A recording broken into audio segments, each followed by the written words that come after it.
ये घटना स्वामी के 60th बर्थडे की है। 1985 में बाबा का 60वां जन्मदिन मनाया जा रहा था।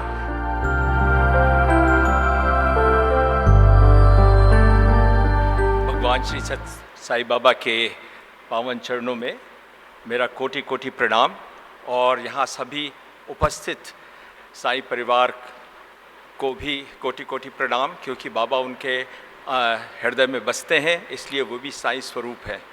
कुछ मेरा जीवन ऐसा रहा है, जैसे बाबा ने पहले से ये बताया हुआ था कि लव माई अनसर्टिनिटी। आज तक मैंने जो प्रोग्राम एक हफ्ते पहले बनाया है, शायद वो कभी उस ढंग से कभी पूरा नहीं हुआ। हमेशा उसमें कोई ना कोई परिवर्तन जरूर हो जाते हैं। सबसे पहले तो मैं आपको बता देना चाहता हूँ कि मैं वक्ता नहीं हूँ, मैं भाषण नहीं दे सकता। जिस तरह क्रिकेट की कमेंट्री आजकल चल रही है, अगर आपने मिस कर दी हो और शाम को जाएंगे तो कोई आपको बताएगा कि किस तरह से खेल खेला गया। तो जो कुछ बाबा के द्वारा घटित होता है उसका वर्णन मैं आपके समक्ष रखने की कोशिश करूँगा। यहाँ बहुत से मेरे श्रद्धेय लोग हैं जिनसे मैंने काफ़ी प्रेरणा प्राप्त की है।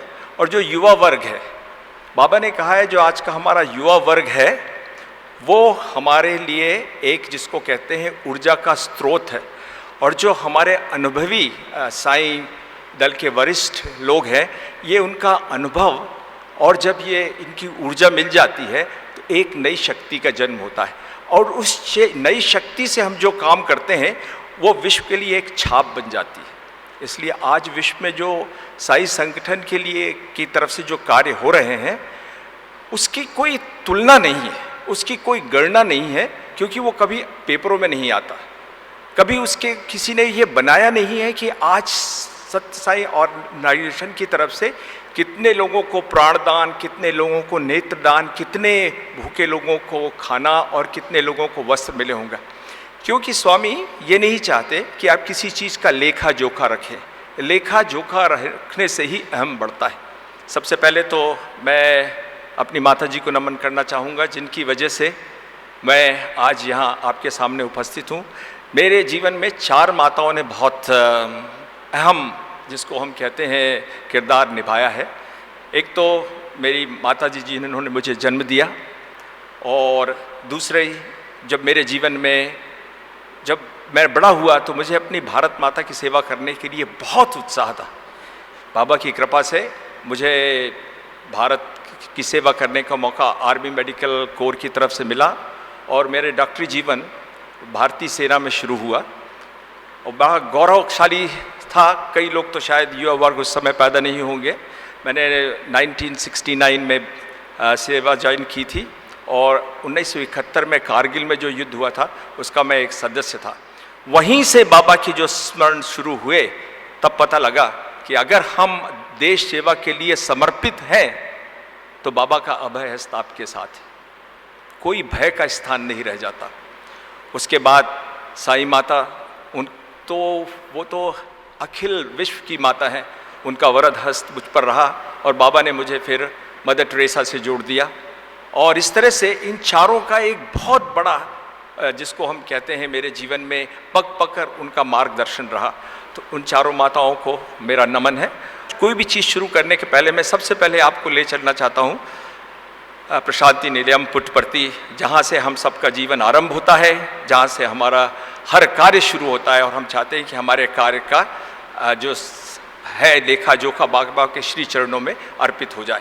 तो एक ऐसी ही घटना से कि किस तरह से बाबा आपको संरक्षण प्रदान करते हैं, एक छोटी सी मुझे एक भजन है, उसकी पंक्तियाँ याद आ रही हैं। अब सौंप दिया है इस जीवन का भार तुम्हारे हाथों में, मैं हूँ संसार के हाथों में, संसार तुम्हारे हाथों में। तो भगवान, मैं तो कुछ नहीं हूँ, आप तो संसार को चला रहे हैं। इस छोटी सी जीव को भी अपने साथ रखिए और आपकी आज्ञा अनुसार मुझे आगे इसी तरह से मार्गदर्शन करते रहें। ये घटना स्वामी के 60th बर्थडे की है। 1985 में बाबा का 60वां जन्मदिन मनाया जा रहा था। जैसा विजय ने अभी बताया, उत्साह की कोई सीमा नहीं थी। लगभग 148 देशों के लोग पुट्टपर्ती आए हुए थे। बहुत उत्सवों की साज सज्जा से पुट्टपर्ती को सजाया जा रहा था, प्रशांति की वेदिका को सजाया जा रहा था।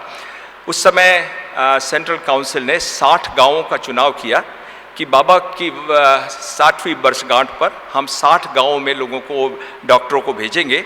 वो केवल मेडिकल सेवा नहीं थी, उसमें पर्यावरण की सेवा भी थी और उसके साथ साथ जो वेटरनरी सेवा होती है, जो एनिमल हस्बेंड्री के जो डॉक्टर थे, उन लोगों की सेवा जुड़ी हुई थी। तो इस तरह से वो एक संपूर्ण रूप से एक सेवा का पैकेज बना के गाँवों को बाबा ने देने का आदेश दिया था। अनुभव में उस समय मैं काफ़ी कम था, बट मेरा बड़ा परम सौभाग्य था कि मुझे उस सेवा दल में शामिल किया गया था। 59 गाँवों की घोषणा हो गई, उसमें मेरा नाम नहीं था। मैं कातर दृष्टि से बाबा की ओर देख रहा था जब वो लिस्ट पढ़ी जा रही थी कि शायद मेरा नाम आएगा या नहीं आएगा।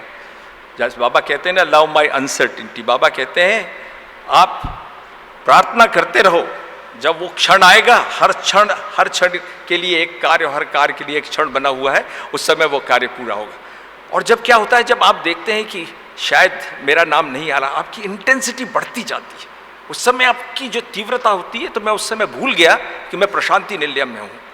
तब मुझे याद आया कि किस तरह द्रोणाचार्य ने अर्जुन से कहा होगा कि तुम्हें क्या दिख रहा है, तो उसने कहा नहीं, मुझे केवल आँख दिख रही है। उस समय मैं कुछ नहीं दिखाई दे रहा था कि मुझे बाएं कौन बैठा है, दाएं कोई बैठा है, मैं केवल बाबा की तरफ देख रहा था और कान उस लिस्ट के ऊपर लगे हुए थे कि मेरा नाम आएगा या नहीं आएगा। अंतिम नाम अंतिम गांव में उन्होंने बताया कि ये जो दल है इसमें इनका नाम शामिल है। और आप बड़ी बाबा की असीम अनुकंपा थी कि मुझे जो गांव जहाँ सेवा करने का मौका मिला वो बुक्कापट्टनम था, जहाँ बाबा का प्रारंभिक शिक्षा हुई थी, और वही स्कूल जिसमें बाबा ने शिक्षा पाई थी। और केवल एक ही स्थान को चुना गया था जहाँ आँखों की शल्य चिकित्सा होनी थी, बाकी किसी जैसे शल्य चिकित्सा के लिए बाबा ने आज्ञा नहीं दी थी। तो ये बाबा की बड़ी अनुकंपा थी। और जब हम स्कूल में आए तो सबसे पहले हमें वो रजिस्टर दिखाया गया जिसमें बाबा का, वो तो स्वर्ण मंदिर रजिस्टर हो गया है, और उस रजिस्टर में लिखा हुआ है बाबा का नाम। तो सबसे पहले वहाँ के प्रिंसिपल ने हमें बताया कि यही वह स्कूल है जहाँ के बाबा के पावन चरण पड़े, और ये धन्य भूमि है जहाँ बाबा ने अपनी बाल लीला की। कैंप तो ठीक है, पर आप यकीन मानिए, जिस तरह सुदामा बैठकर लोगों को, आप समझ लीजिए कि अगर सुदामा कलयुग में आ जाएं और आपको बैठकर कृष्ण की लीला सुनाएं, यही होता था। शाम के समय जब मेडिकल कैंप खत्म हो जाता था, बाबा के जो सहपाठी थे उनमें से एक बाबा के बहुत करीब हैं, उनका नाम भी सत्यनारायण है। आप लोगों ने शायद, कई लोगों ने उनसे मिलने का मौका मिला होगा। वो शाम को हमको बाबा के बारे में ऐसी ऐसी चीज़ें सुनाते हैं ना जो आज तक छपी हैं ना छपेंगी। उनका अंतरंग प्रेम बाबा का, रास्ते में चलते हुए भूख लगी, किस तरह बाबा उनके लिए मिठाई बना दे देते थे। लोगों ने अपने अनुभव रखे, पर यह साक्षात उनके मित्रों से सुनना एक बहुत बड़ी बात थी। कैंप शुरू हुआ, और कैंप शुरू होने के पहले बाबा ने कहा था ये बहुत प्राथमिक सरी का कैंप है। कुछ वर्षों बाद इसी स्थान पर, इसी प्रशांति निलयम में मेगा हॉस्पिटल बनेगा जहां पर अल्ट्रासाउंड और लेजर से शल्य चिकित्साएं होंगी। और आज आप जानते हैं कि Prasanthi Nilayam super speciality hospital Whitefield ये विश्व विख्यात हॉस्पिटल है, जिसे हॉस्पिटल कहना उस स्थान की गरिमा को कम करना है। They are temple of healing, वो उपचार के मंदिर हैं। बाबा ने एक प्रक्रिया ही बदल दी। लोग बाग भारत से भागे भागे अमेरिका, इंग्लैंड जाते थे कि हमें जाके वहाँ पर अनुभव मिलेगा। आज विदेशों में डॉक्टरों की लाइन लगी हुई है कि मुझे कब मौका मिलेगा कि मुझे सुपर स्पेशलिटी हॉस्पिटल में काम करने का मौका मिलेगा। ये होता है जहाँ बाबा ने जिस चीज़ को छो दिया वो अद्वितीय हो जाती है। और यही आज सारे संसार में इन हॉस्पिटल का जो नाम है और काम है उसकी कोई सानी नहीं। कार्यक्रम शुरू हुआ, 2-3 दिन तक बहुत अच्छे से काम चलता रहा। ऑपरेशन की संख्या बढ़ती रही, औजार कम थे। 10-15 ऑपरेशन के बाद थोड़ी देर बाद रुकना पड़ता था कि उनको इंस्ट्रूमेंट को स्टेलाइज करना होता था। तो एक छोटा सा कमरा था, वहाँ पर स्टेलाइजेशन होता था। तो एक बार लगभग 2 या 3 बजे थर्ड बैच का जो ऑपरेशन चल रहा था, तो एक सेवा दल ने कहा सर इसमें कुछ समय लगेगा। बाकी सभी लोगों ने आराम कर लिया, आपने खाना नहीं खाया, आप खाना खा के थोड़ा सा आराम कर लीजिए, कम से कम इसमें आधा घंटा लग जाएगा। तो मैंने कहा नहीं, मेरी आदत नहीं है दोपहर को सोने के लिए। उन्होंने कहा थोड़ा सा आराम कर लीजिए, काफ़ी लंबा लिस्ट है, काफ़ी देर तक चल सकती है। तो उनके आग्रह पे मैंने थोड़ा सा भोजन लिया, और वहाँ एक चटाई थी, उसके ऊपर एक तकिया थी। मेरी आदत है कि जब भी सोता हूँ तो मैं अपने भुजाओं और सर के बीच में तकिया रख लेता हूँ, इसको ज़मीन पर रख के। इस तरह सोने की मेरी बचपन से आदत है। पर उस दिन ऐसा लग रहा था कि अगर मैं इस तरह से सोऊंगा तो शायद उठ ना पाऊंगा, तो मैं ऐसे ही तकिया के ऊपर सिर रख कर सो गया। जब आप लेट जाते हैं तो निद्रा देवी किसी को छोड़ती नहीं है। थोड़ी देर में आंख लग गई। 20-25 मिनट बाद वो बेचारा बालक आया सेवा दल का। उसने सोचा कि डॉक्टर को कैसे उठाऊं। उसने हिलाने की कोशिश की, फिर नहीं उठा। उसने तकिया को हिलाया और मुझे उठाया।